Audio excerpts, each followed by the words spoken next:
Now I'm offline. No. Okay, so Shukadeva Goswami said, O king, after Aditi was thus advised by her husband Kashyap Muni, she strictly followed his instructions without laziness, and in this way performed the Payovrata ritualistic ceremony.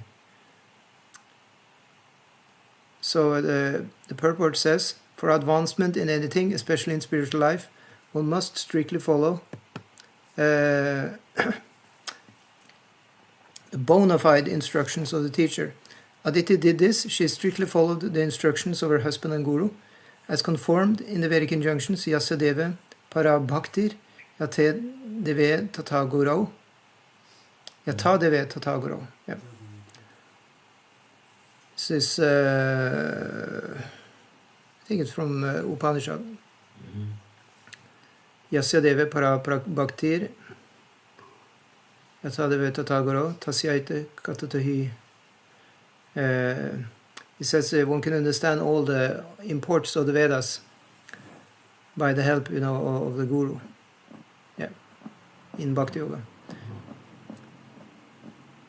One should have complete faith in the Guru who helps the disciple make progress in spiritual life.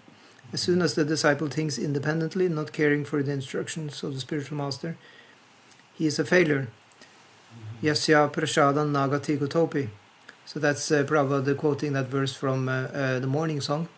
You have been to Mangal Arti? You've been, yeah? It sings, the 8, it's called the Guru Ashtaka. It's the 8 verses for the Guru. And the last one says, Yasha prasadat bhagavat prasada, Yasha prasadan nagati kutopi. Yeah. So, gati means to go somewhere. Nagati, Kutap, you cannot go anywhere without the mercy of the Guru. Yasya aprasadam, so without the prasad, then you cannot make progress. Yeah. But the first part of the verse says, Yasha prasadat bhagavat prasada. By his mercy you get the mercy of Bhagavan. Yeah. So Aditi very strictly followed the instructions of her husband and spiritual master, and thus she was successful. So what did the husband instruct? Well, she was instructed to follow the Payovrata. It's completely ritualistic ceremony. Mm-hmm. It's meant for giving a good progeny, a son. Yeah. So especially in the old days, when the Kshatriya dynasty was, current, then they actually needed a son more than anything, because there needed to be a king, to continue the rulership over the earth. The king is, God's representative, and by his danda niti, his law and order by the danda. He has the power of judgment in his hand. Yeah. He has actually a symbolic scepter he has on his throne, and he can wield that scepter to punish the criminals. In that way, he can make sure there is law, there is proper, Varnashram Dharma. Actually, that's what the king was doing. Yeah. I'm not sure it's mean warriors. Huh? Warriors Dharma. Kshatriya Dharma. Yeah. Ah. What did you say? He is also a warrior, isn't he? He's a warrior, yeah.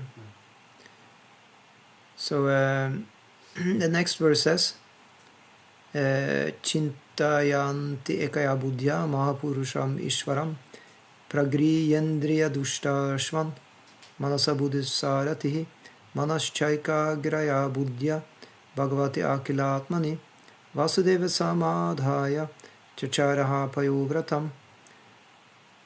With full undiverted attention. Yeah, with full undiverted attention, Aditi taught of the Supreme Personality of Godhead, and in this way brought under full control her mind and senses, which resembled powerful horses.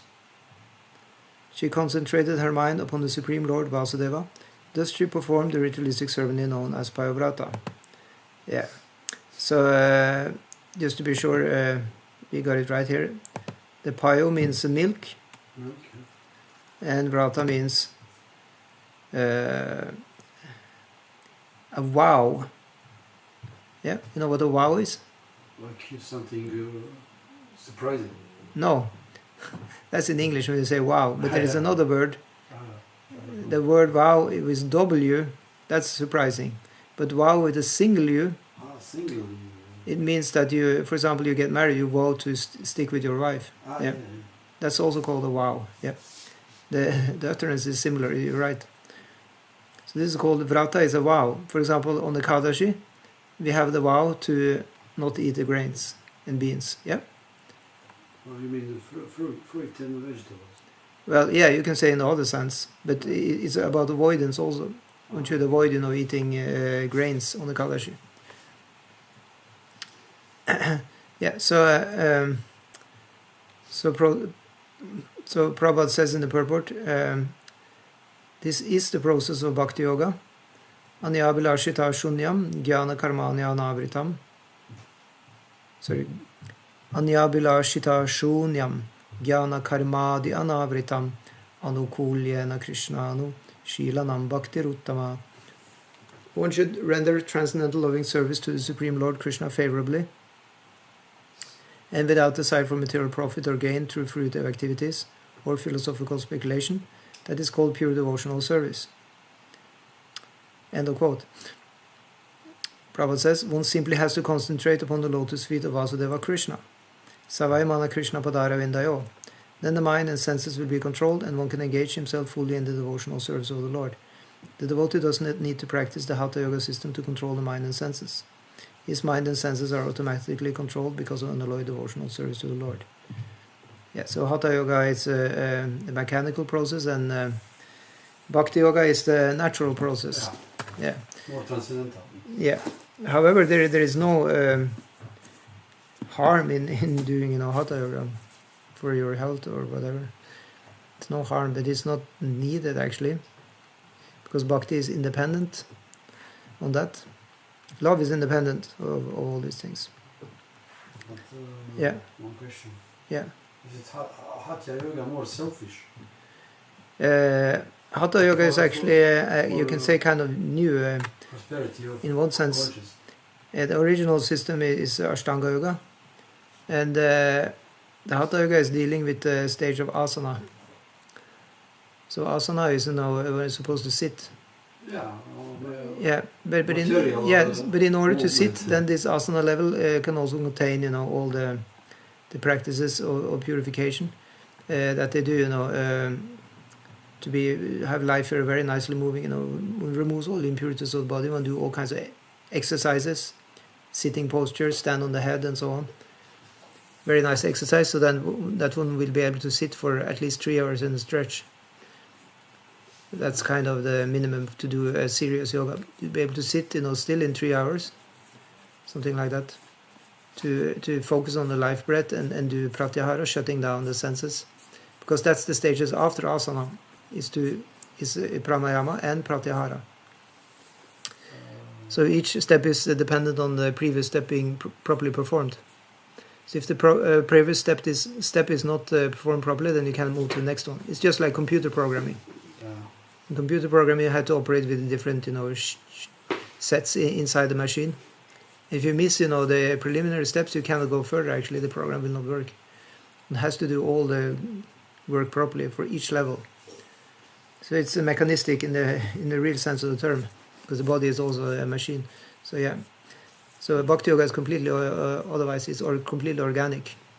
It's personal. It's about relationships. It doesn't mind about the physical composure or the movement of the air or whatever. It doesn't mind about any of these things. It's just about relationship in love. That's all. Nothing more. Is Hatha Yoga more connected with Brahma Jyoti? Hatha Yoga is simply the stage of you can say yoga exercises on the stage of asana to get higher on the levels. Yeah, that's all. There's nothing more on that. So they don't focus in personal. No, they do also. That is also mentioned. Teaching from Yoga Sutra is also present there. It's based on Yoga Sutra, Hatha Yoga. So like one book, Hatha Yoga Dipika. So it's also focus. Yeah. So they're also mentioning Ishvara that one has to have devotion to the Ishvara, which is the original utterance in the Yoga Sutra. So it's all there, but it's just going really deep into the physical exercises and cleansing procedures of the body and so on. In Bhakti Yogis, they usually don't get too much into that.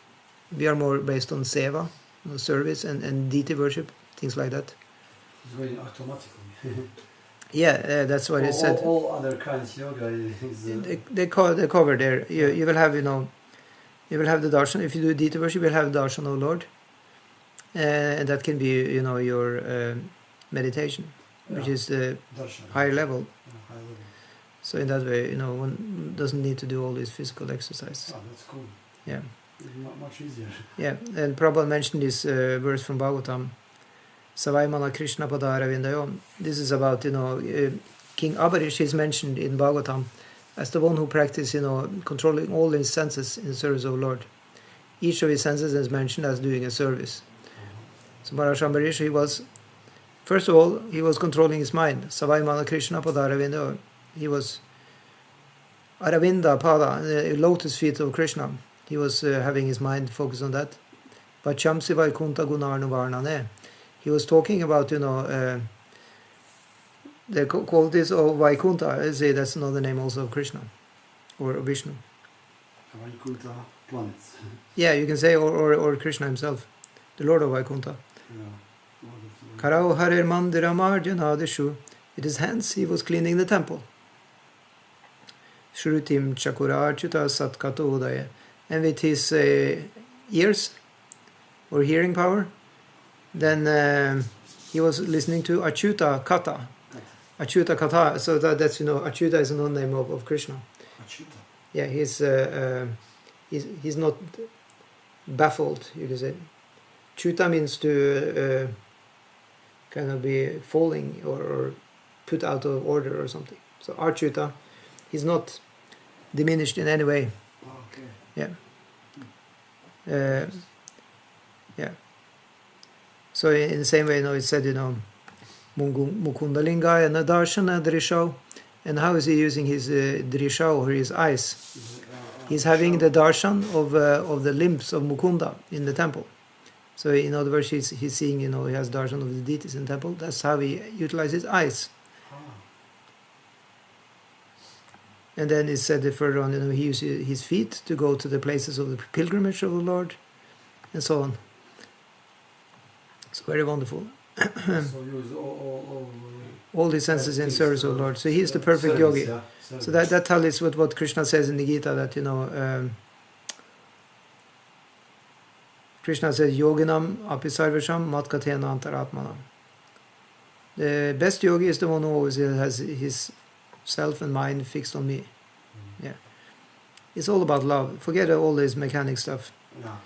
Of course, we're not forgetting that, because it's also part of, Krishna is also speaking about that. But it's kind of the decoration.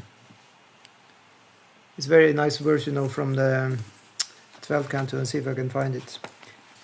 Because all that things are a little bit mechanical and wonderful, that is also worship of the Lord, right? Mm-hmm. You have a very nice temple and all nice decoration. It's worship. But if you just look at the decoration and you forget Krishna, then it's all futile. Say if you have an altar, so many beautiful flowers, decoration, nice altar, but then the deities are missing. Yeah, very cozy. But if the deities are missing, then it's impersonal, right? The person is gone. Exactly. Yeah. It's just like makeup around. Yeah, so that's why the person is the most important.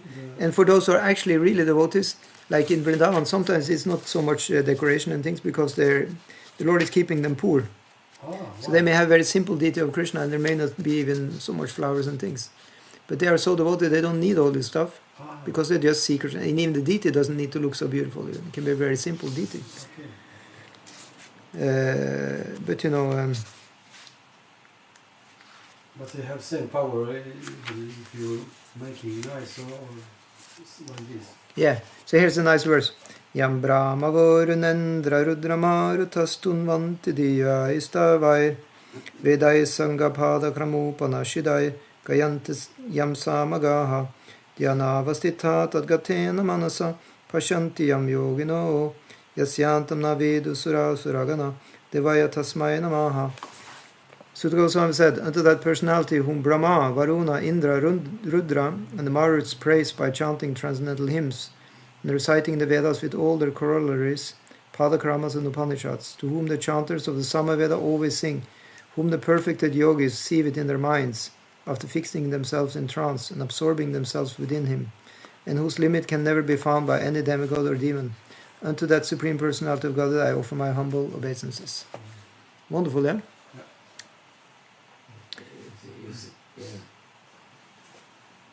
This next one. You can turn to Ukraine strength. Yeah, so we're now reading on text 4. We took to the other 4 already. Yeah, now we're on 4. Tasya pradura bhuttata bhagavanadi purusha pitavashas chatur bahu shanka chakra gadadhara. Yeah, so Tasya yeah, you want to chant, yeah? Prabhupada Huttata Bhagavan Adi Purusha Pitavasus Katur Bahu Sanka Chakra Gadadam Dara. Yeah. That Yeah, okay, so yeah, you can read them, yeah. Pradura Rabhut, he appeared. Tata is my dear king. Tata means the gracious father. Bhagavan, holy, Holy place. no, holy God. Yeah. Yeah, Adi Purusha, the first personality. Pita, Vasa, in a yellow clothes, dressed in yellow clothes. Chatur Bahud with the 4 heads. Yeah. Sankha Chakra Gadadhara, holding in his hand the clothes, the shelf. Top was a lotus flower. I don't know what this top was. What was that? You read? Lotus flower, disc and shelf and something for top was. Topuz is What's a in weapon. English? Weapon. A weapon. This kind of weapon. Topuz. Mm. Very Yeah, I see it says Shanka Chakra Gada Dara. Yeah. That means conch shell, disc, club, and lotus flower. Yeah. this is Krishna's weapon. Actually, the lotus flower is not mentioned there, but it's kind of implied. The Dara means to hold. So, anyway.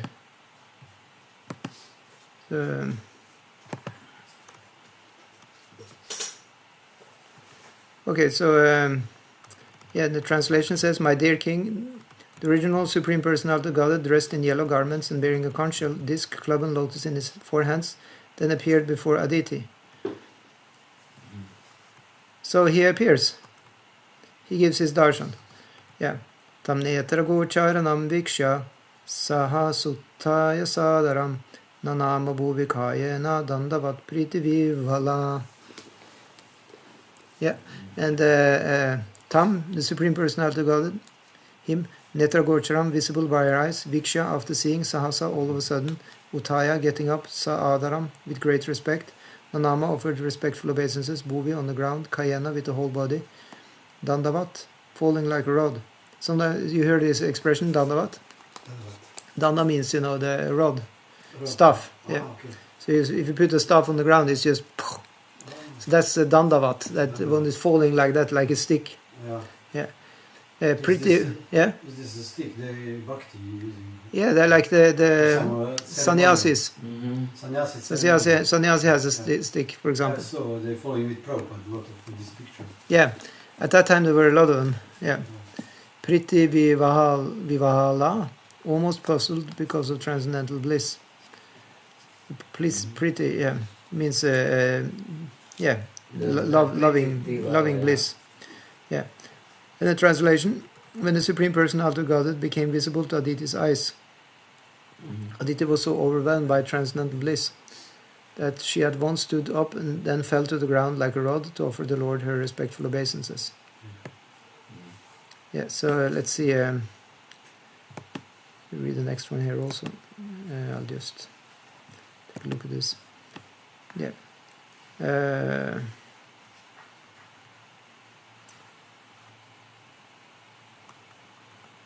next one. Sutaya Badanjalir Idutum Stita Notse Ananda Jala Kulekshana Babhuva Tushnim Pulaka Kula Kritis Tadarshana Yutsavaga Travepatu. Yeah. Sa she Utaya standing up Badanjali with folded hands. Iditum to worship the Lord. Stita situated. Na Utse could not endeavor. Ananda from transcendental bliss, Jala with water, Akula Ikshana, her eyes were filled. Babhuva remained Tushnim silent, Pulaka withstanding of the hairs of the body. Akula overwhelmed, Akriti her form, Tadarshana by seeing the Lord, Ati Utsava with great pleasure. Gatra her body, Vepatu began to tremble. You like to read the translation? Is it 6? Verse 6. Yeah, it's verse 6. Yeah. Yeah. Isn't it? Yeah, I think we're on the verse 6. We're on the verse 6? Yeah, Yes. I can translate. Yep. Aditi was silent, Krishna. standing with the hands folded, and she was not. It was not possible to her to pray for God, to God. Because of transcendental blessing, she was crying. Tears coming out of her eyes, and her skin get how do you call it? When they got like something, Yeah, I look in. Yeah, and then by saw the God face to face. She felt something Ecstasy.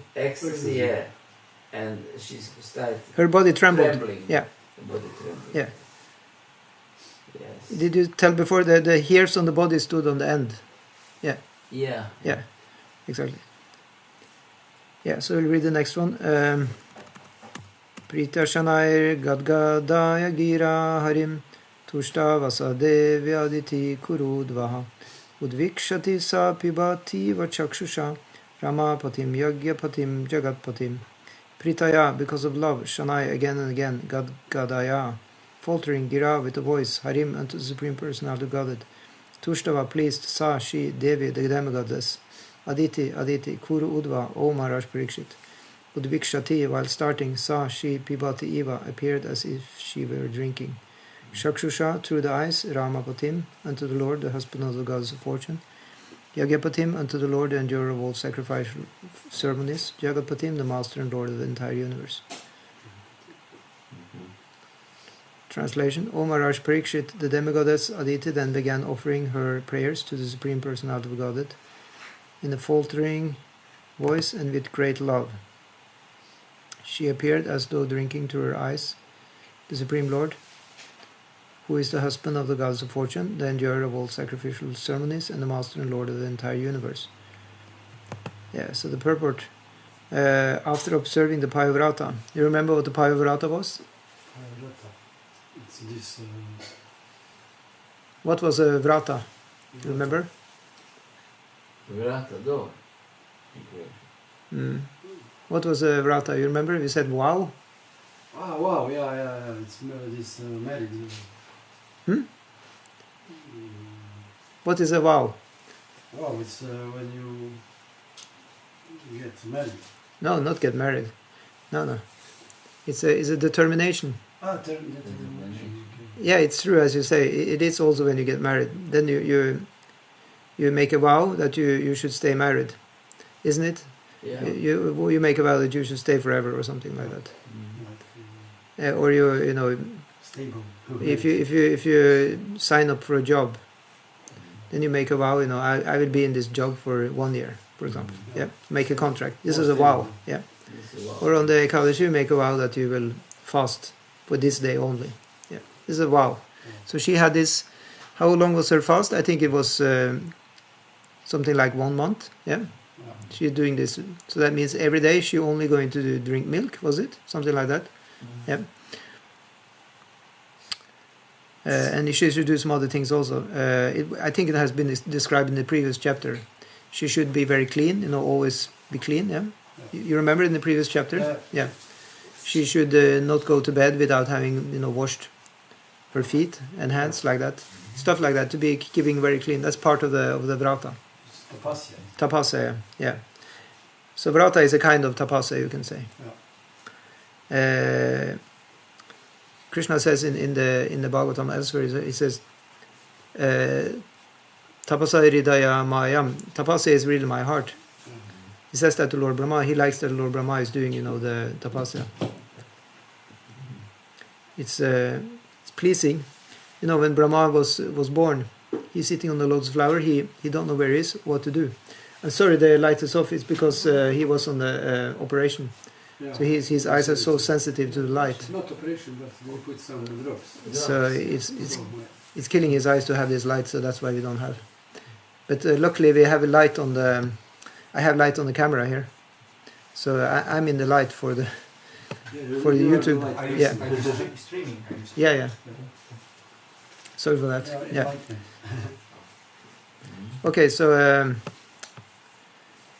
so then Brahma heard his two syllables, ta and pa, and then he understood what to do. He needed to do austerity, so he just sat and meditate, controlling his breathing, and then gradually, after a long time, he get to have the darshan of Lord Vishnu. Lord Vishnu is appearing before him, just like Vishnu was also appearing in front of Aditi. Yeah. So Aditi is kind of the good wife, not just kind of. She's the good wife of Kashyap Muni, and Kashyap Muni had another wife, which name was Diti, and she's playing the role of, you can say, the bad wife, because she wasn't ready to be so patient, you can say. She wants to have a child immediately. This is also why she's doing this. Sorry, it has something to do with having a child actually. Yeah. She's doing this ritual so that later on she will have a very good children, and she's getting good children. She's getting all the best of the demigods like Indra. Later she's getting Vamanadev. She's getting sun god. It's all Adityas are they called. Yeah. The nice demigods. However, the Diti, she wasn't, very, very, sattvic. You could say she was quite passionate, so she wanted to have, children with Kashyap Muni immediately. Even it was a long time on the day. It said in the twilight, in the evening. It's in between, evening and night is the first time actually to do anything good, because the evil forces are so strong. In this time. So what's the? It's a good time to do, you can say, bad things, but to do good things is not advised. So you shouldn't have marriage, you shouldn't do fire sacrifice or stuff in that time in the evening. Also not conceive of a child, because then all the evil spirits may mess up that. What's time exactly? Twilight is in between the evening and the night. Well, there is a muhurta said. It's like when we have a Gaur Arti in the evening. That's in that around that time. Well, it's around 7 o'clock. But you can see it. There is like muhurta calculator. It's like you can calculate when you have the Brahma muhurta. It's also differing according to sun and. Well, one muhurta is 48 minutes. But it's usually a time around 2 muhurtas usually come in a pair or something. Or usually there is something like one muhurta before and the muhurta, and then one muhurta after. This time you should keep kind of clean. So in the same way with that, in the evening one shouldn't do any auspicious activities in that time. But material activities, but you can do spiritual activities. So that's why in the temples we're singing Gaur Arti at this time. Kibaryo Jaya Gaura Chandar Aratik Shobha. We could have sung that 7 o'clock today. Then we would counteract the inauspiciousness. You can chant Hare Krishna. These things you can do, but you can have the material auspicious activities, like having a marriage, conceive a child. It's still kind of inside the material field. So anyway, so in that way, and it was not prepared. You should usually do a Garbhadana samskar first. In Iskcon, it's made very easy. You just chant, Hare Krishna 50 rounds. Not just, that's a big, take many hours. Prabhupada gave that as otherwise you do many rituals and like that before, doing that conception. But otherwise, if one doesn't do nothing, then, there will be a demon being born because of that. Yeah. Having a conception on the wrong hour is very, punished. So in that way, Diti, she produced, the first demon in the universe. And that was Hiranyakashipu. No, actually it was Hiranyaksha. They were twins. Hiranyaksha was the first one. It means Hiranya, Aksha. He has an eye for gold. He likes gold. Gold? Yeah. Oh. Hiranya means gold and Aksha means eyes. So he was looking for gold. So he was part of, trying to dig up gold from the earth. And apparently he digged up so much gold, so the earth fell out of its orbit. Oh. And so, then the Lord had to take an incarnation to go down, because it fell down to the lower Patala Loka. It sunk down in the universal ocean, you can say. So then he came as the boar incarnation, Varahadev, to pick up the earth, which fell out of the orbit. Because Hiranyaksha had taken so much gold out, it became imbalanced. So he came and picked it up with his two, what do you call horns? Is it called horns? Yeah. Tusks. Yeah. So you have the picture, of Varahadev, picking up the earth, right? Yeah. With his tusks.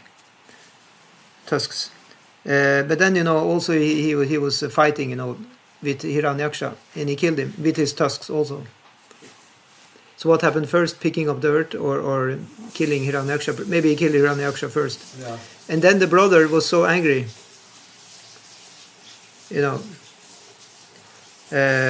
which was born right after. He was a twin. So that was the name of the brother, Hiranyakashipu. Yeah. So he was looking everywhere for Vishnu. He wanted to take revenge because he knew this was an incarnation of Vishnu. Oh. But he couldn't find him. You know why? Because Vishnu he had hid in Hiranyakashipu's heart. Wow. So he couldn't find him anywhere. Yeah. So when Prahlad Maharaj is there, because he's the father of Prahlad Maharaj. And Prahlad Maharaj has been instructed already in the womb by Narad Muni, because when the mother of Narad Muni was pregnant, Hiranyakashipu was sitting up in the mountain and doing tapasya. And that's why he became so powerful, because he wanted to take revenge from the killing of his brother. He wanted to become so strong demon he could take over the whole universe. So he sat for tapasya in 100 years. And then when he came back, then Narad Muni already instructed his mother, and Prahlad Maharaj was hearing in the womb. So then he came back, and then he sent his son Prahlad to the demon school, you can say. Yeah.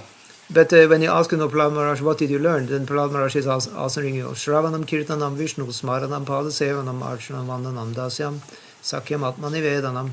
So he says, my dear father, I learned, hearing, chanting about Krishna, remembering Krishna. These are the processes of bhakti which we should do. And he was like, where did you learn that? He became so angry, so he tried to kill Prahlad Maharaj by throwing him out of the cliff, boiling him in the hot oil, putting him in the snake pit.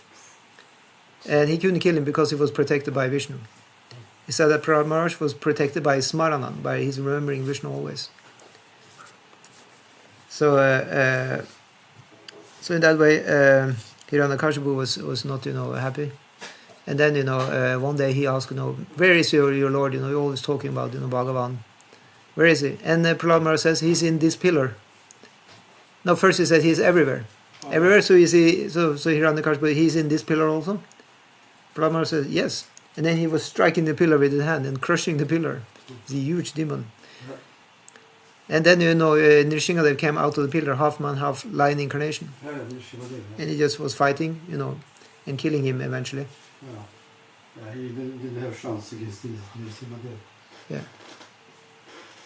So, why did I tell this story? What was the connection? Yeah, it was because this was the other wife who produced these two demons. And they became the leaders, the first Daityas. So Daitya comes from Diti. They're the sons of Diti. And the Adityas, they're the sons of Aditi. So it's like white and black, the bad side and the good side. Yeah. Like, so that's just a little teaching, that those who are following nicely, the Dharma, they're getting good sons. Yeah. Otherwise, one gets, maybe not so good sons.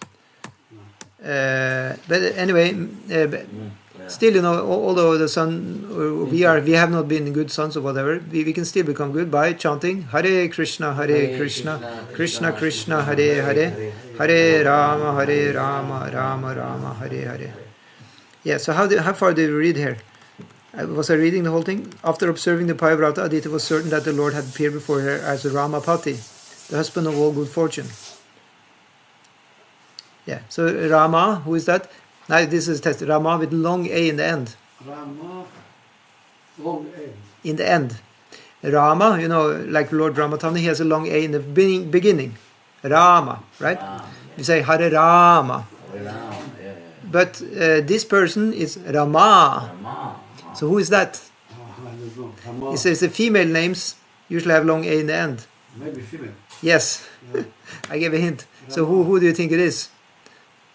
One of the goodness. Well, it's Lakshmi Devi. Lakshmi. That's Lakshmi. Rama means also fortune. So it's another name for... Yeah, for Lakshmi Devi. So Rama Pati means husband. So who is the husband of Rama?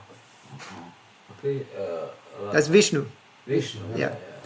Yes. So when she saw, the Lord Vishnu come there, holding Chanka, what do you call it? Chakra. Chakra, yeah. This Gada, the club. And topaz. Yeah. And flower. And flower, yeah, Padma, the flower. And what was the last one? Topaz is weapon. Which weapon? Sorry, it's a chakra is a weapon. Chakra, yeah, chakra. Conch. Conch. Jezla, Huh? Yeah, the conch. Yeah, that's the fourth one. Yeah. So two of the symbols represent, the worship of the Lord, and that's a flower, lotus flower, and the conch. Blowing the conch. You do that when you worship. And two are representing the punishment of the demons or protection. Protection. He is protecting the devotees with the chakra and the Gada. And destroying them. It said that the Gada, club of Vishnu, is always has some little blood there, little or more blood, because they always use it. And the same, the chakra also is also killing. Many times you have in the Leelas, Vishnu is sending the chakra, and he's just chopping the heads of the demons. Yeah. I told that story last time, right? Because Mohini Murti was there. It was the time before the last Bhagavatam class. Yeah, when he chopped the cut. He chopped the head of the Rahu demon. Rahu, Yeah. demon. And then, because he already had taken the elixir of immortality, his head was still alive. And it was becoming a planet. So that's the Rahu planet. And the body, it became, the Ketu, which is the one who has lost its head. So in that way, whenever somebody is under Ketu influence, is usually unlucky. One is losing everything, including one's mind, Yeah. It was a good story. Yeah. Anyway, so for devotees, anything can be used for Krishna service. So if a devotee loses everything, that's taken as special mercy of Lord. Tasyaham anugrinami harisha tadanakshanai. For one I favor very much, Krishna says, I take away everything he has. So that he make that devotee very humble. There can be no false pride left. Because usually we have pride when we have got a lot of stuff. Or a lot of position, wealth, or whatever. That's why usually devotees, you will see, they are kept humble by Lord. Yeah. Even they are brilliant. But some or other, they cannot kind of brag about their ego because nobody will understand. Usually it's said it's only other devotees who understand devotees. Yeah. The other people, they cannot understand devotees. So in that way, it's a secret. It's called Guya. The whole practice of Bhakti Yoga and devotees themselves are all very Guya. Nobody can understand what's going on. Yeah, it's like mysticism. It's a very mysticism. So that's why really devotees cannot really advertise about themselves. Because also it said it breaks, the Guya actually. Okay. So it's Because there is power always in Guya. In keeping things confidential, it's always power. yeah, like secret. Yeah. So we should never talk about one's chanting, for example, because we should keep one mantra secret. There is a verse, given. Sorry. I think that's in Hari Bhakti Vilas. You should keep your mantra secret. You should keep your guru secret. You should keep your Ishtadev secret. Like What's this? Ishtadev means your own personal deity. Okay. Okay. This is like on a high level. Usually, deities in the temple or like that. and you have Everybody your knows it's personal- official. But if you have like advanced very much, you will keep your own little deity and worship every day. Okay. And that's also to be kept secret. And then the chanting also, which you shouldn't brag about what's trying to say. No, today I chanted 100 rounds. It's not proper. Then you're losing the power. So The this Shakti is kept by keeping it secret. So this is Yeah. about you, Krishna, and secret. Yeah, Uh, it's very nice, to have, because also why should I brag? Is like what is the motive, right? It's usually just to show that I did something. Yeah. Okay. And that is, another display of the ahankara, the ego. Ego. Yeah. Because, I think I did something, but I didn't, right? Yeah. That's the point. I didn't actually do that. Oh, yeah. So it's said about Lord Brahma, he did all this tapasya in the beginning of creation, and Lord was very pleased. And he called it non-deceptive penance. And that's because, Lord Brahma was not out to gain anything for his own sake with that, tapasya. He couldn't brag to nobody because there were nobody there. He was the one on the top Oh, yeah. of the food chain, there were no other creature. He was the first creature. Yeah. It was only he and Vishnu. Yeah. And he was surprised. Yeah. So in that way, there was nobody to boast for, like, look what I did. He didn't have his own YouTube channel, WhatsApp channel, Instagram or whatever. He didn't have nothing. Yeah. So in that way, he was completely pure in his intentions and in his tapasya. Yeah. It can subtly creep in, in a very subtle way. It can creep in our life. Whenever we do some hardships for the sake of spiritual life, still we want to kind of be recognized for that. And that's called pratishta, which I talked about in a different lecture. This pratishta, it means that position. Possession. And nishta means something Oh, nishta is a completely different word. That means to be steady. to be steady, and Krishna means nothing, yeah. Oh, okay. Okay, so we will go on reading. So text 8. Shri Aditya Uvacha Yagesha Yagya Purusha Chuta Tirtha Pada Tirtha Shrava Shravana Mangala Namadeya Apanna Loka Vrijinu Pashamudayadya Shamna Kridisha Bhagavan Asidina Nata. Synonyms. Shri Aditya Uvacha, the demigoddess Aditi said, Yagya Isha, O controller of all sacrificial ceremonies. Yagya Purusha, the person who enjoys the benefits of all sacrifices. Achyuta, infallible. Tirtha Pada, at whose lotus feet stand all the holy places of pilgrimage. Tirtha Shravaha, celebrated as the ultimate shelter of all saintly persons. Shravana, hearing about whom Mangala is auspicious. Namadeya, to chant his name is also auspicious. Apana, surrendered. Loka, of people. Vrijina, dangerous material position. Upashama, diminishing. Udaya, who has appeared. Adya, the original personality of Godhead. Sham, auspiciousness. Na, our. Kridi, kindly bestow upon us. Isha, O supreme controller. Bhagavan, O Lord. Asi, you are. Dinanata, the only shelter of the downtrodden. Translation. The goddess Aditi said, O master and endurer of all sacrificial ceremonies, O infallible and most famous person, whose name, when chanted, spreads all good fortune. O original supreme personality of Godhead, supreme controller, shelter of all holy places, you are the shelter of all poor, suffering living entities, and you have appeared to diminish their suffering. Please be kind to us and spread our good fortune. Yeah. So she glorified Bhagavan Sri Vishnu very much, because he is really the giver of all the good fortune. Without him, we are left in the hands of Durga Devi. Durga. Wow. And she's called Durga. She's difficult. Durga, mom. She's difficult to deal with. Durga also means fortress. Difficult. Dur means difficult, and Ga means to go. So it's difficult to go, because the fortress is blocked everywhere. You cannot escape, and there's a barbed wire on the top. So it's not difficult to escape from here. In that way. Prison. Yeah, it's a prison. Exactly. Durga, yeah. Durga is Maya. Yeah, exactly. Worship But how Shiva escaped? Shiva is the husband of Durga, Yeah, he has husband. Yeah. so she is under him.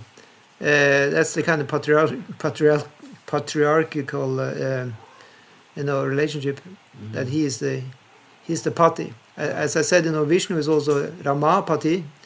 He's the husband of Goddess of Fortune, and he's controlling her, and she is serving him. And of course, by her serving him, he becomes obligated to take care of her. So of course, he is also serving her. And in the same way, Lord Shiva also, is taking care of Durga Devi. She has full shelter in Lord Shiva, because Lord Shiva is a supreme mystic. Yeah, and a special status between Yeah. Maya You see, and Shiva is the he is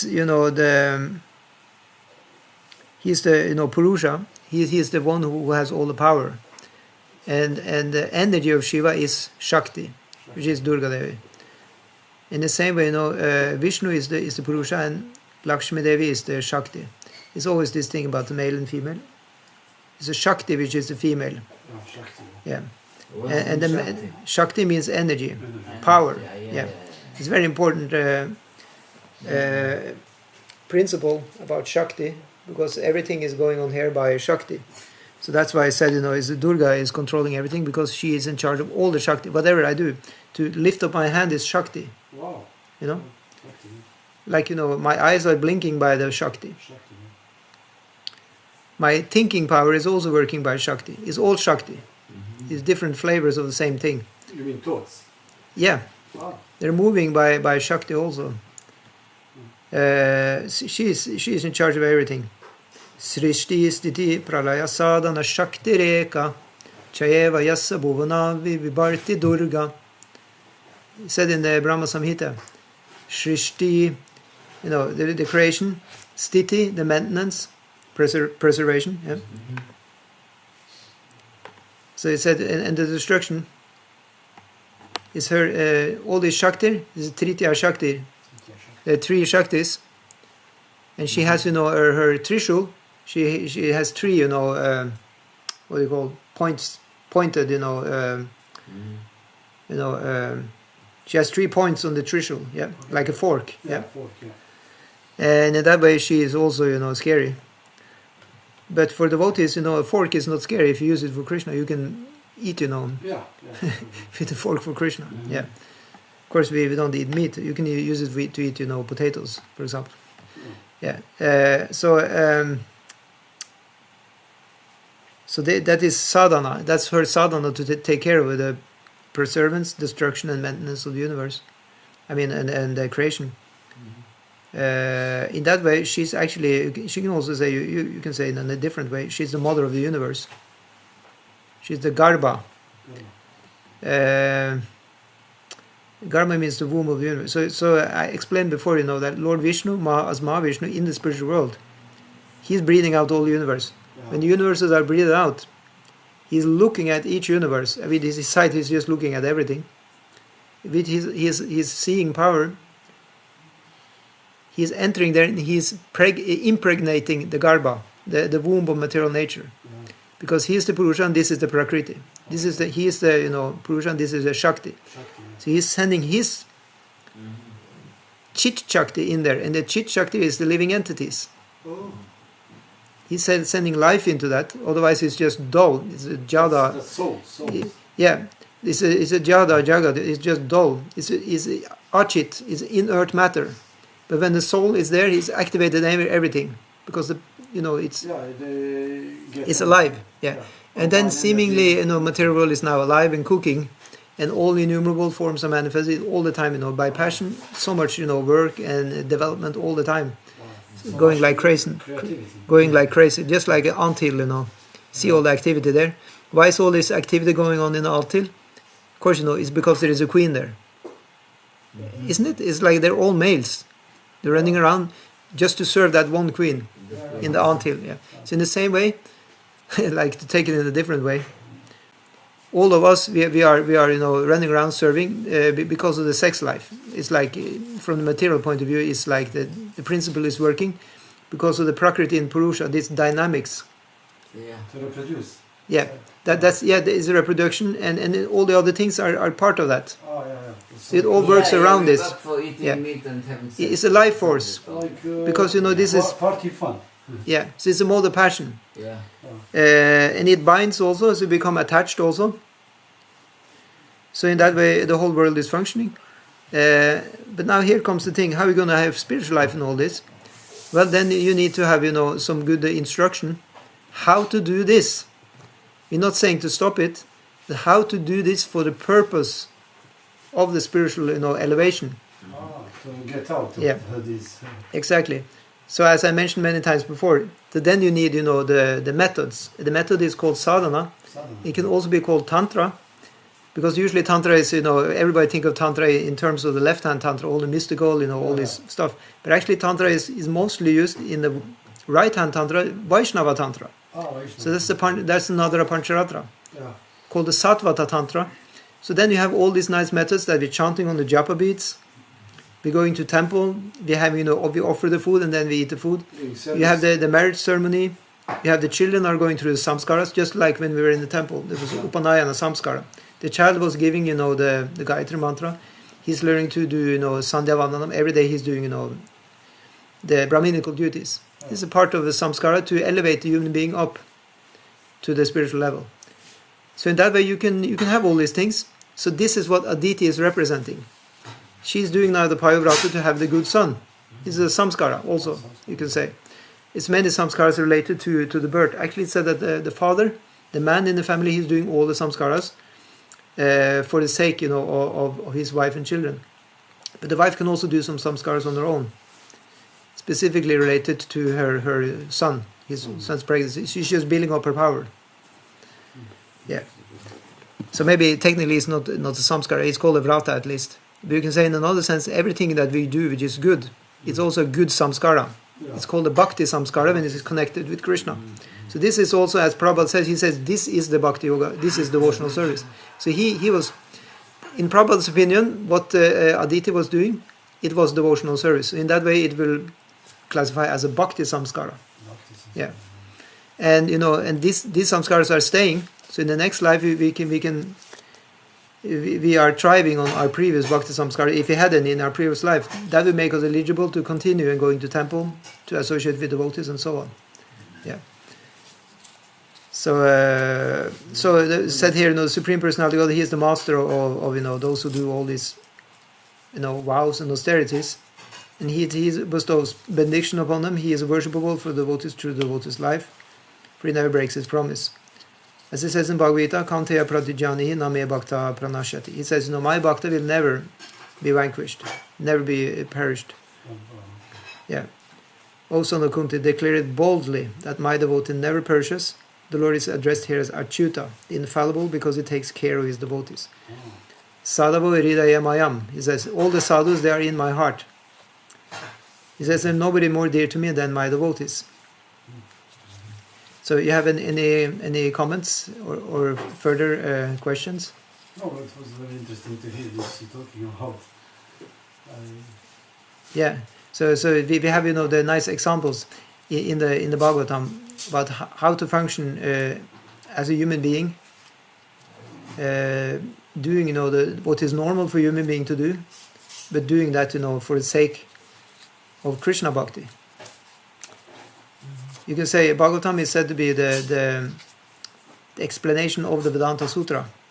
Vedanta Sutra is very short, thirds, as we spoke about, you know, that it's just very short and you have to pack them out, the meaning. It says in the beginning, Janmadi. What does Janmadi mean? It means birth, it means creation, preservation and destruction. That's the meaning of Janmadi. But it's just starting with creation. And then Adi, it means it's the beginning of much more. Yeah. So in that way, you know, the sutras are kept very short. But in Bhagavatam, it will be told everything in long verses. Many verses will very clearly explain everything. Yeah. Yeah. So in that way, you need the Puranas to explain the four Vedas. So in that way, the Puranas are called the Pancha Veda, the fifth Veda. So let's connect. Yeah. So in that way, it says Puranas are Puranata. It makes the Vedas complete. Otherwise, it's not really complete. If you don't get any practical example, how can you understand the four Vedas? The four Vedas are explained in the Vedanta, or I mean, say they're summarized in the Vedanta Sutra. just like you have a code book. It's just a book of codes, but that has to be explained in the Srimad Bhagavatam.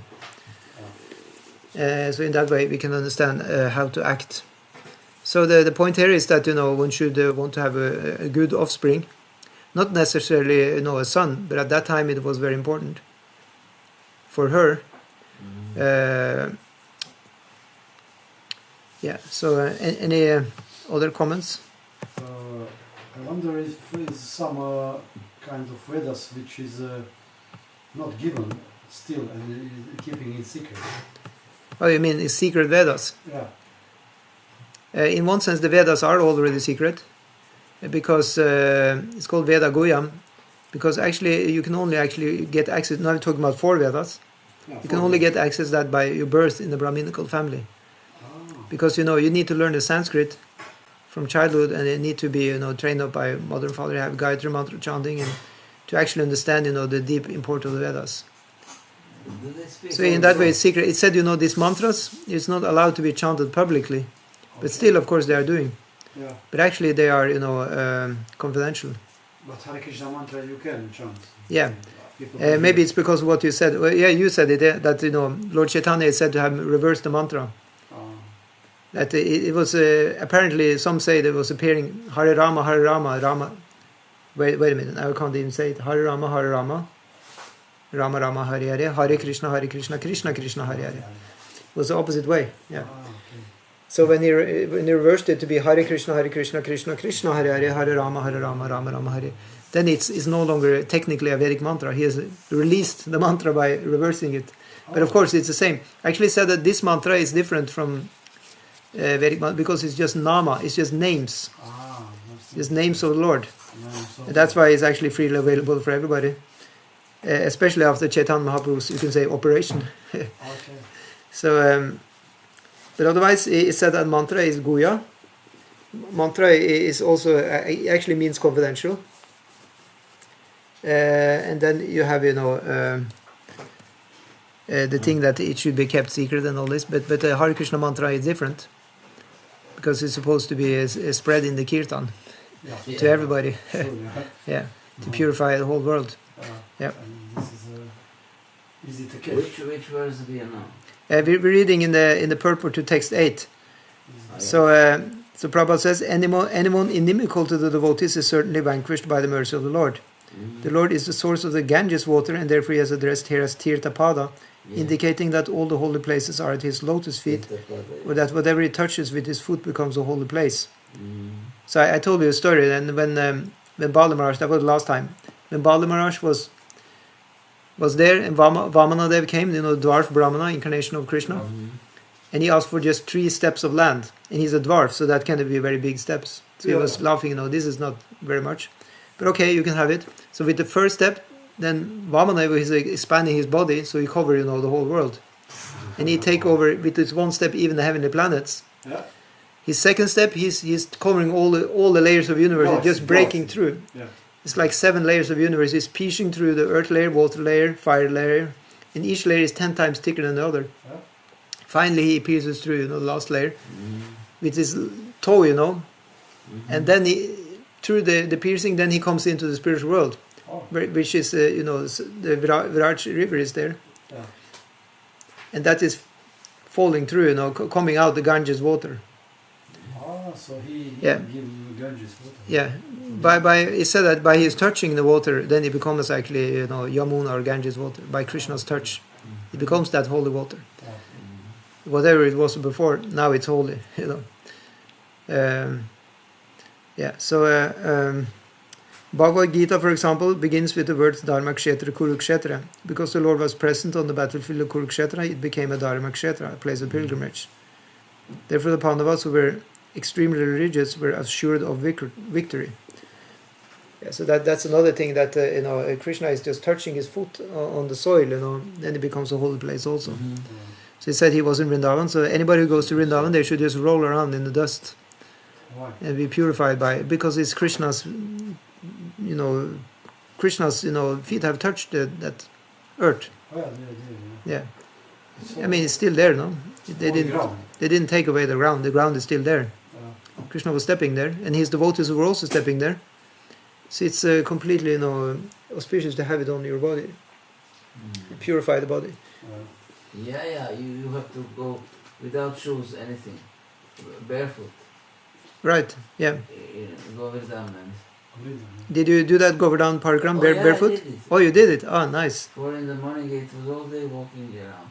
And they told me you're not allowed to take anything. To take anything? No stone, nothing. Yeah. No, yeah, you should just walk. Yeah, I just walk Not and pick they saw anything. some, they said there was a Bambi there and this bird, peacock, and so. Peacocks. Yeah. Peacocks, yeah. I could imagine that, yeah. You were just walking, you didn't stop. We walk, yeah, I was also walking, it took like 6 hours, right? Yes, but Yeah.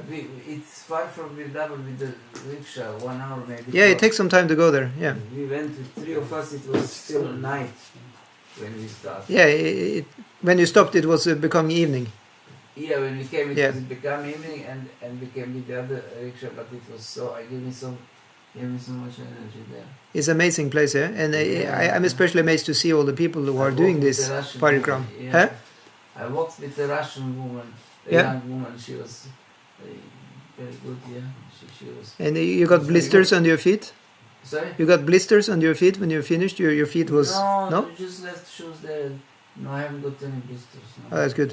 Usually one get a little bit. Oh.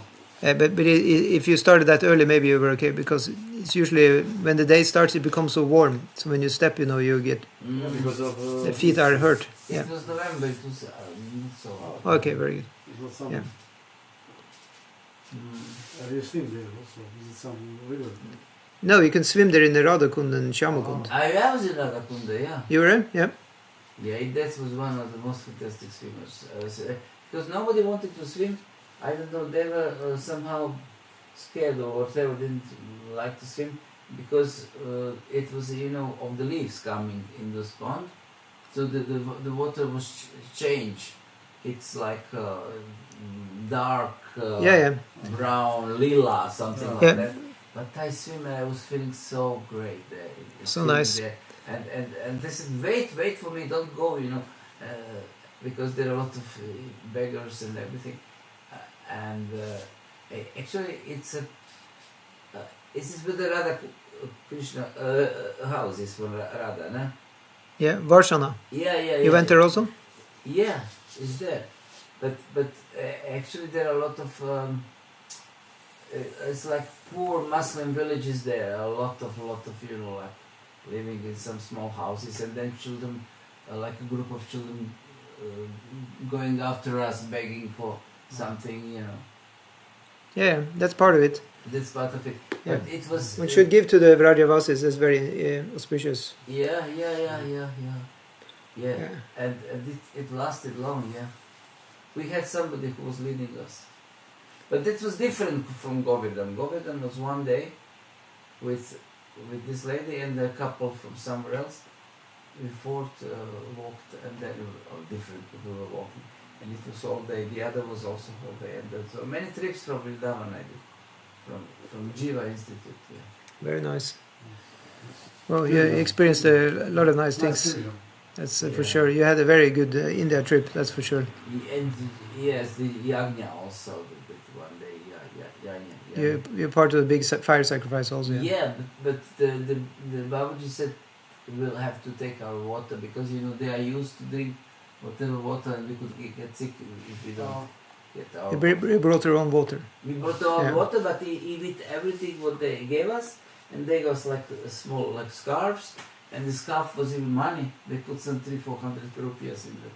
So I think maybe I have the scarf still. Nice. They give you presents, Yeah. So now Prabhupada is saying in the end of the purport, we just finished the purport. Any place where the Supreme Personality of Godhead displays his pastimes, such as Vrindavan or Dwarka, becomes a holy place. I went to Dwarka many times. Wow. It's also a very, very nice place Mm-hmm. of Krishna's pastimes. I think we lost the YouTube connection here. It says it's a bad connection. What can I do about this? Connection through mobile. Yeah, that's the only thing we have, yeah.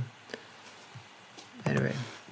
Yeah, so Yeah, so Prabhupada says here, the chanting of the holy name of the Lord, Hare Krishna, Hare Krishna, Krishna Krishna, Hare Hare, Hare Rama, Rama Rama, Hare Hare, is pleasing to the ear, and it expands good fortune to the audience who hears it chanted.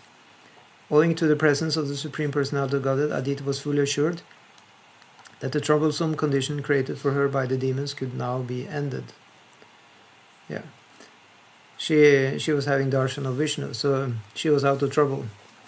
Yeah. So who was the demons? That was, Hiranyaksha and Hiranyakashipu. They had created a lot of trouble. That was, the sons of her co-wife, Diti, who did not follow, so nicely the Dharma. But Aditi was following. And she was, creating good sons who could protect her, such as Indra. Yeah. Like that. So, yeah. Yeah, so I think we stop there. But you have some more things to say? We can just recap what we read. So what did we start with? We start with text 1 in chapter 17, where Shukadeva Swami said, "O king, after Aditi was thus advised by her husband Kashyap Muni, she strictly followed his instructions without laziness, and in this way performed the Payavrata ritualistic ceremony." And then probably said, in the purport, for advancement in anything, especially in spiritual life, one must strictly follow the bona fide instructions of the teacher. And Aditi, she did this. She strictly followed the instructions of her husband and guru. So there, the husband was the guru. Yeah. So there is nothing wrong in that. If one doesn't have you could say a personal guru, one can have the husband as a guru. So rather have a good husband then, of course. And the same way, the father also can play the role of guru for the son. So we have that in our lineage. Bhaktivinoda Thakur, he was guru for his son Bhaktisiddhanta Saraswati Thakur. So Bhaktisiddhanta Saraswati Thakur always followed Bhaktivinoda Thakur in his lectures. He was learning from him how to do things. From small feet. Huh? From small. Yeah, from he was small. Yeah. Bhaktivinoda Thakur was very much into writing, and he wrote magazines and articles and everything in books. So, and then Bhaktisiddhanta also learned from him how to do that. And when he lived? 1800s. Yeah. I think I mentioned also in 1896. Bhaktivinoda Thakur he sent his publication, his book in English. Yeah, you talked with the first Chaitanya Mahaprabhu, his life and precepts. In 19th century, in 1896, yeah. He sent that to Toronto University, and that was the year Srila Prabhupada was born. So he produced that book with the help of his son, Bhaktisiddhanta Saraswati Thakur. He was always assisting, his father. But he was in India all the time. Yeah, he was in India, yeah. And he sent it to America. Yeah, he didn't leave India as far as I understand. Yeah. But he was very powerful. He had a good job. He had enough money to print books and do these things. Yeah. So in other words, we talked about that the Lord may take away everything. He's called Hari, but at the same time, for a devotee who's very serious and wants to preach, then the Lord also giving facilities, wealth and money can also be given to the devotee. Yeah, in 1900. In 1900 in Chicago was this Indian guru who attracted many people from West, from Blavatsky, I think. And you talked about him, Vivekananda. Yeah. He was the first Congress, one. something like that. Yeah, he was the first one. Yeah, he has his famous, appearance in that religious congress in the West. Yeah. Yes. And he gave a speech and like that, and he, from there on, it snowballed. It became very popular, the Vedanta teachings, in the West. Scandinavia, they were interested in Indian culture. Really, in Scandinavia, I heard in Norway they invited this Indian mystic, and he even lived in Norway, and he did some preaching. Yeah. So there has been a lot of, you can say spiritual activity, but as far as we are concerned, the Bhakti Yoga is the most important.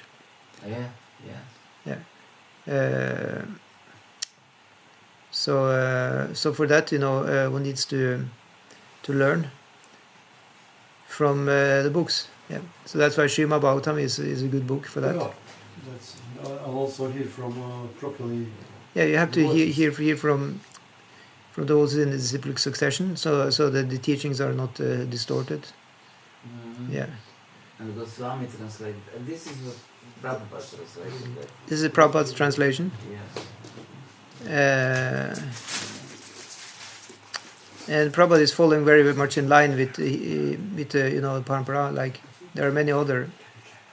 Actually, Prabhupada, when he went to America, he had a book with him in Sanskrit. It's like a book of 10 commentaries on the Bhagavatam. Yeah, 10 commentaries. Mhm.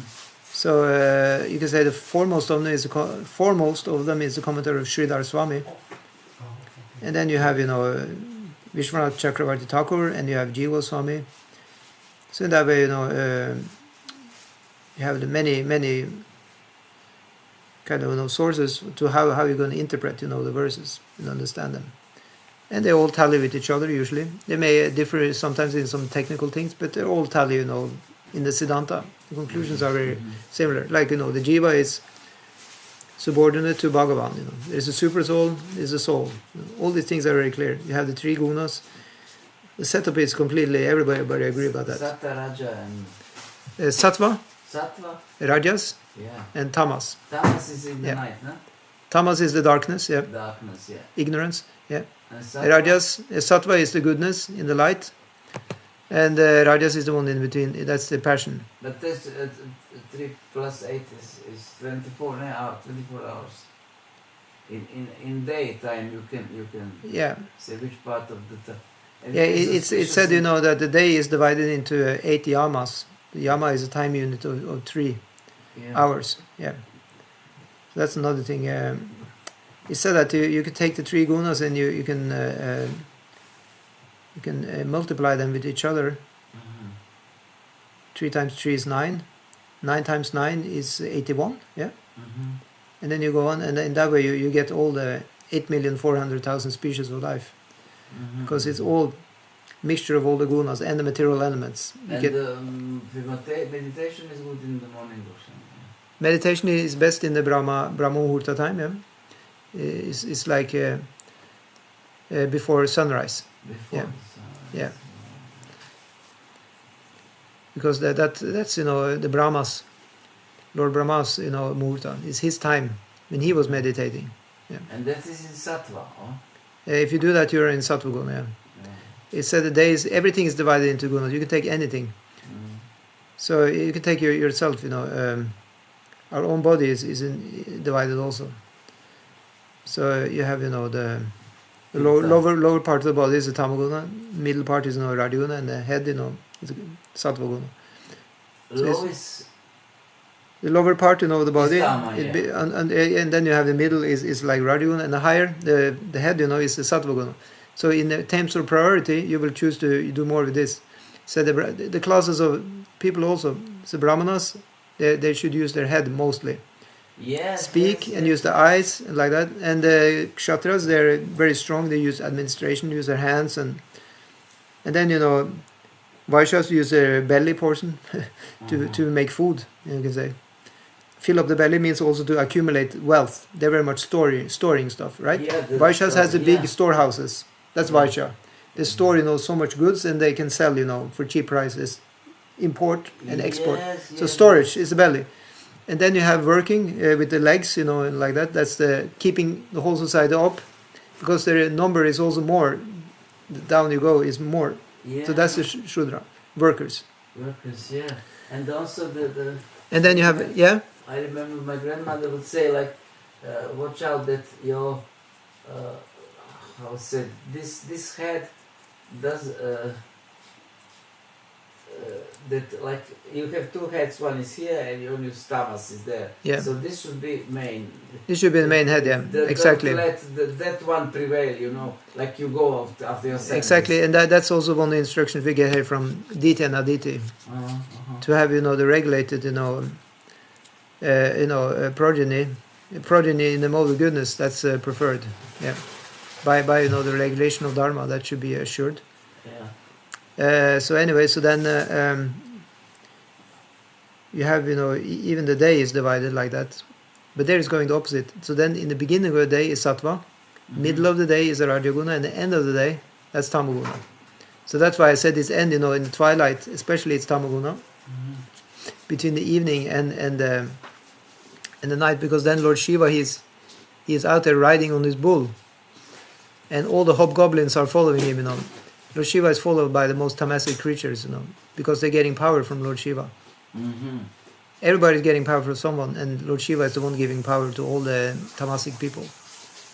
So at that time they're very strong. That's their moment, is there in that time. So if somebody has, try to do something nice, they may be severely, impaired by trying to do something. Yeah. Shiva, yeah. It's interesting in Zagreb there is one, like on the entrance of Zagreb Old Walls, there is one Madonna which is preserved in the fire, So they worship this. Even I have somewhere, I can show you the Madonna of the stone door. Yeah. And this Madonna is actually riding on the ox, because you go to the tunnel, you see of the church, and it's preserved, and you see the ox, the horns of the ox, and somehow it reminds me of Shiva, because how would she otherwise preserve? And then they make some mask on her, so you don't see actually the head. They put some golden cap like this, but you see actually that she is like riding on some animal, and it's only Shiva who rides on oxes. Yeah, because for other people it's inauspicious to ride directly on the. You can have it to drag your cart, but it's not advised for you maybe to sit directly on. It's very dangerous. Yeah. You can sit on a horse. On a horse you can sit on horseback, but it's not advised to sit on a bull back, because it's very dangerous. Yeah. And the bull can just shake you out, and it's very And plus she is having like smallish picture of Jesus with him in her hands. Or right. Like that, yeah. Okay. Yeah. I don't know about the tradition there, but But definitely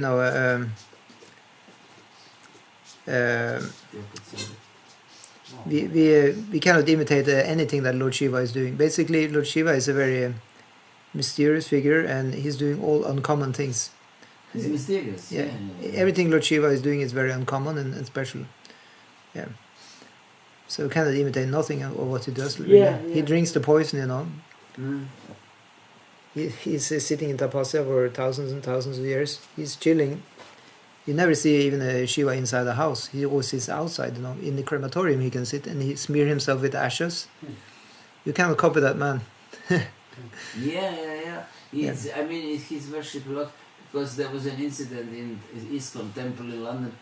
Somebody was preaching that he's demigod, and some Indians were angry and. I know there is an issue with the Hindus, because many. Lord Shiva is very popular, in India with the Hindus. So they feel unfairly treated by Iskcon if Iskcon is saying that Lord Shiva is merely a demigod. Well, I in one sense I can understand that very much, because actually maybe sometimes we have to take care of our language. It's okay, it's the translation that, but actually I've heard that from the Western point of view, demigod, it's kind of was used. The word was used to talk about the Roman gods, because they were kind of a mix between heavenly and mortal and human. That's why they call demigod. It's like it's not real God. It's a half God. Half God. Man and God. So in that way they feel it's offensive to Shiva, because Shiva is not actually a half God. He's a full God. So I would agree. Maybe it's good you say, because next time if I have some Indians as my audience, I will be careful to use the word demigod. I would just say God. Instead. So I would call Shiva a God, right? It's not for us. It's no big issue. It's just a Western word, It may not actually fit so good. Maybe it's better just to say God. Yes, in Greek is I think hero is a mixture between mortal and immortal, between gods and some humans, and then there can. Shiva is immortal. Yeah, that's the point. So you have you can say like a Pandavas, you can call them demigods, because according to the Greek version at least, because they're humans who are actually, or they're kind of half human, half deva, half god, half human. Because say Yudhishthir, his mother was a human, his mother was Kunti, but his father was Dharmaraj, the god of of Dharma. Yeah.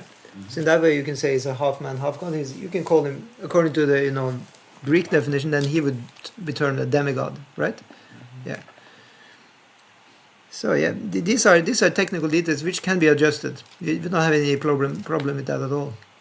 We don't want to make enemies just by these kind of usage of words. There's no necessity, because we actually don't have an issue with any Indian who says that Shiva is God. He is God, but he is God when he is in contact with the Tamagun, right? Because he's in charge of the Tamagun. Lord Brahma is the God when he's in contact with Rajagun. And Vishnu is God when he's in contact with goodness, with Sattvagun. It's the same God, you can say. It's just incarnated in 3 different ways.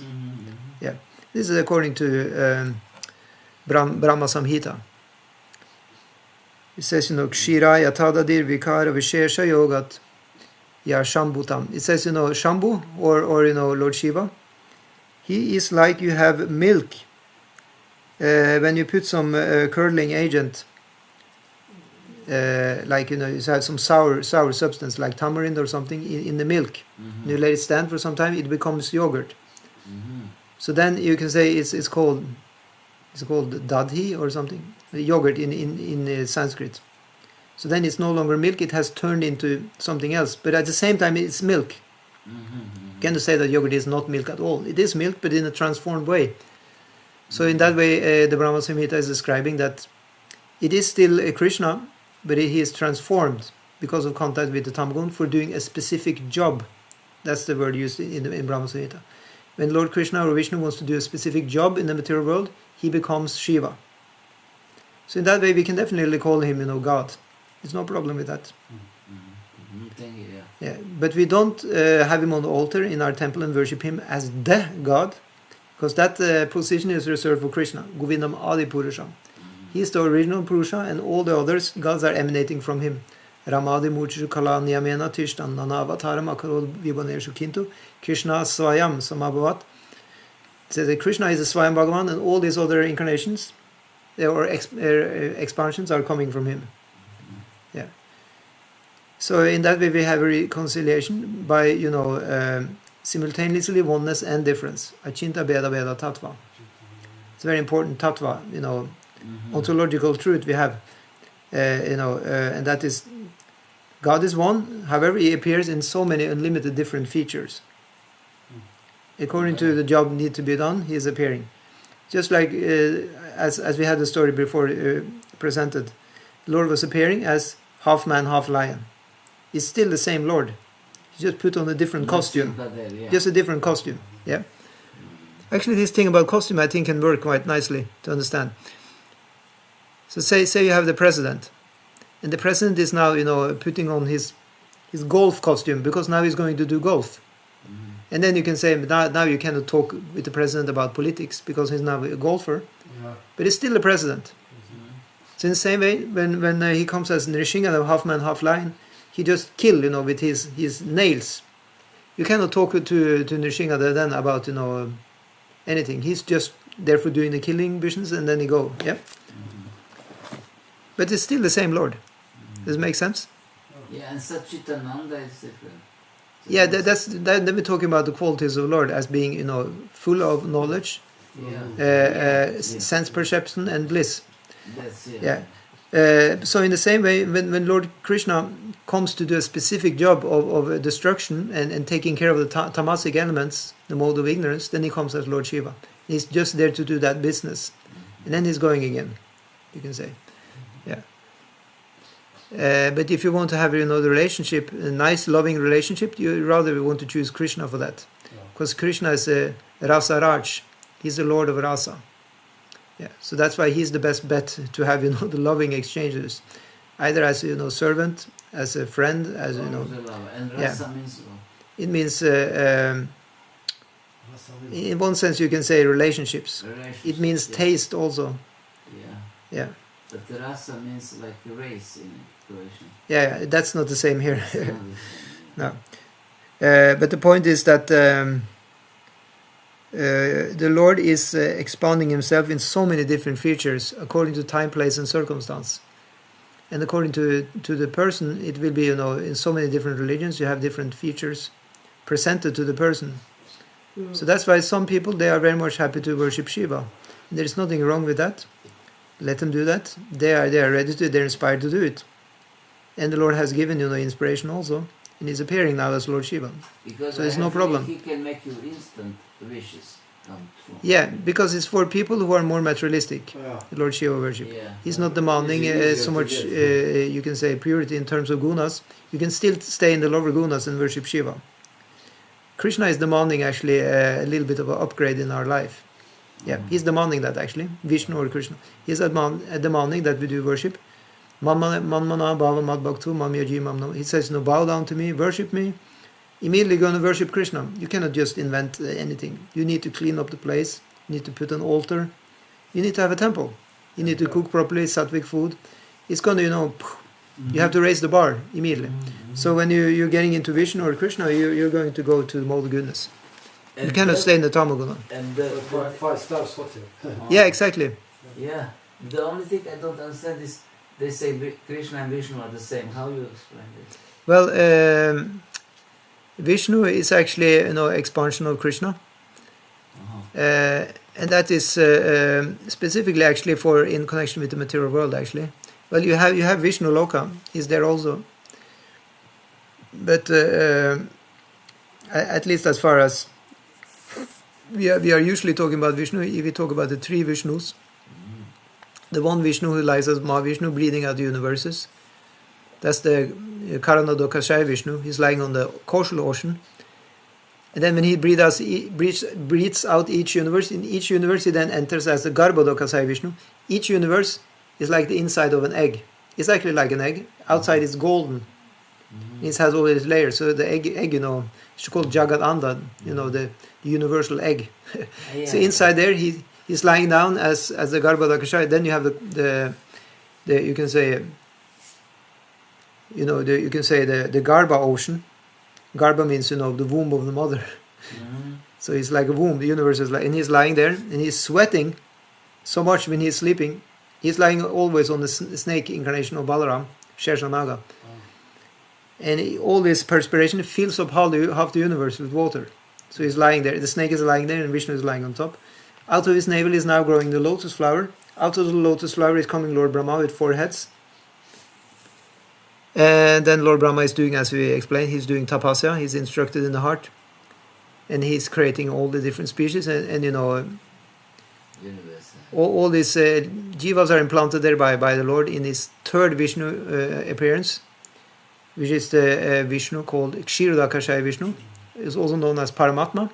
So the super soul in each heart, he's coming first, and then the jivas are following after. Same when we are leaving the body, he is going first and we are following after.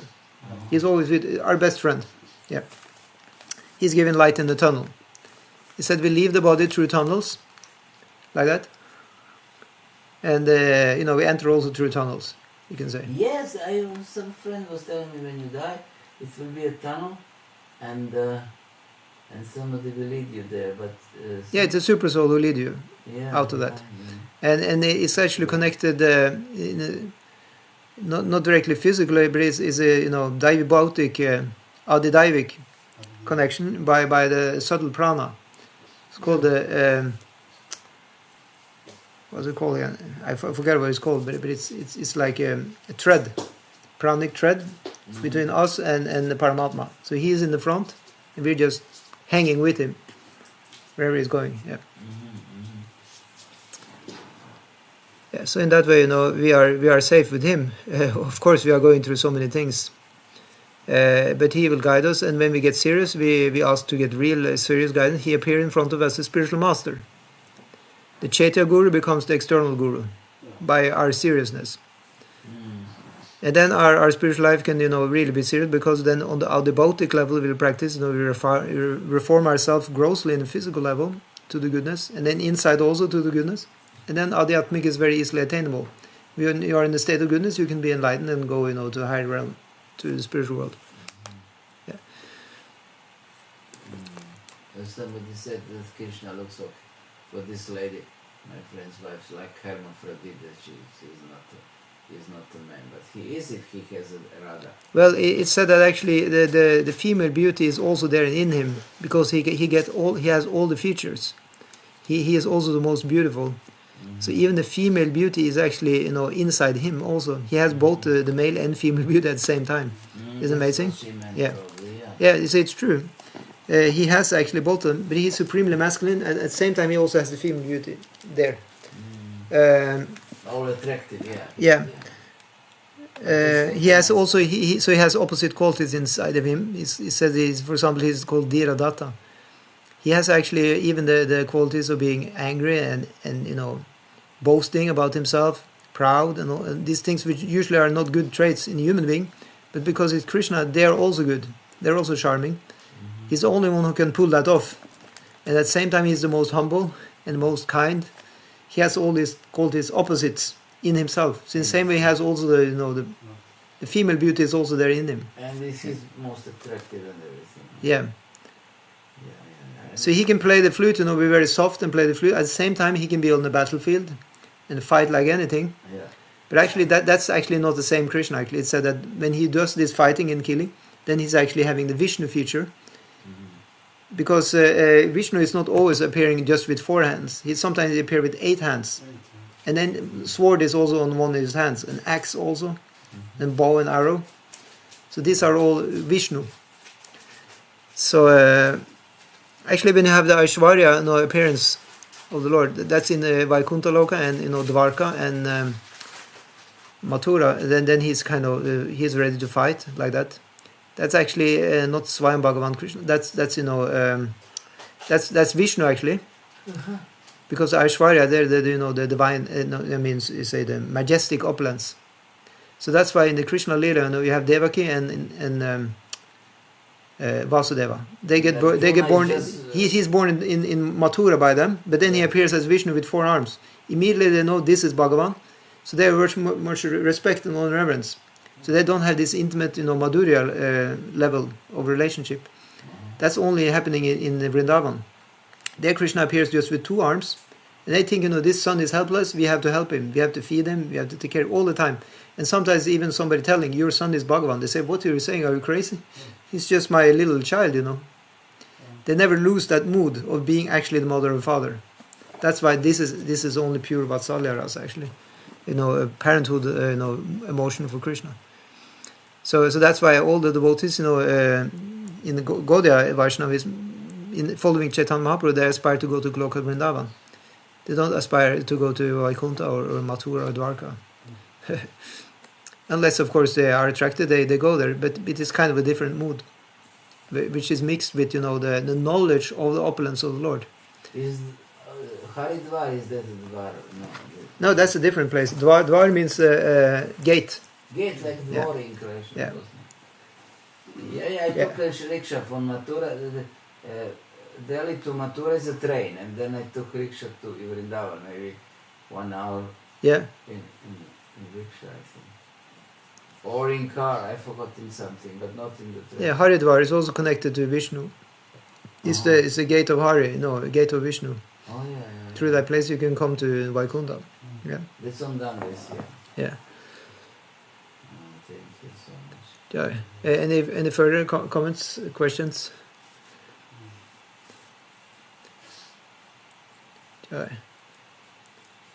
Okay, we will wrap up. Yeah.